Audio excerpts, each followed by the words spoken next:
ऊंचाई से अब कच्चे पक्के घरों की छतें साफ दिखाई देती थीं। दिन भर की पुरमशक्कत उतराई के बाद अब हम बेस कैंप के करीब तरीन गांव पहुंचने वाले थे। रात भर का क़याम और अगली सुबह ग़िज़ाई सप्लाई समेत अमरोज़ कैंप को वापसी। मैंने औज़गर से कहा, खरीदारी इन दिनों किस कदर आसान हो चुकी है।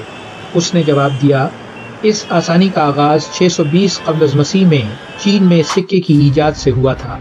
छोटे छोटे फावड़े नुमा ये सिक्के तिजारत के हवाले से बिलाशुबा एक इनकलाब आफरी ईजाद थे।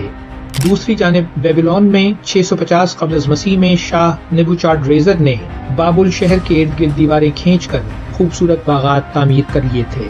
हम जूं ही गांव के और नजदीक पहुंचे, 2 कमरों के देहाती स्कूल में छुट्टी की घंटी बजी। औज़गर कहने लगा, मुझे ये मंजर सुकरात की याद दिलाता है। यूनान उस जमाने में शहरी रियासतों में तकसीम था। स्पार्टा जंगी महारत के लिहाज से और एथेंस तिजारती और सकाफती एतबार से एक मुमताज हैसियत रखते थे।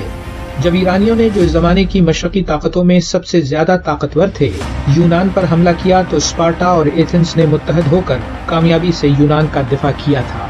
जल्द ही एथेंस अपने इल्म दानिश, सकाफत और फन तामीर के हवाले से पूरी दुनिया की सकाफत पर असरअंदाज होने लगा। दूसरी जानिब 560 क़ब्ल मसीह से लेकर 482 क़ब्ल मसीह तक गौतम बुद्ध रूहानी सुकून और सच्चाई की तलाश की अलामत बनकर हिंदुस्तान से उभरा और उसके अनगिनत पैरोकारों ने उसकी तालीमात को दुनिया भर में फैला दिया। 500 क़ब्ल मसीह में यूनानियों ने तेज रफ्तार जंगी कश्तियां बनाईं जो बागबान और दर्जनों मल्लाहों के चप्पुओं से चलती थी और यूं समंदरों पर उनकी बालादस्ती कायम हुई। मेडिटेरेनियन के ताजरों ने हिसाब किताब में आसानी के लिए 450 क़ब्ल मसीह में एबेकस कैलकुलेटर का इस्तेमाल किया।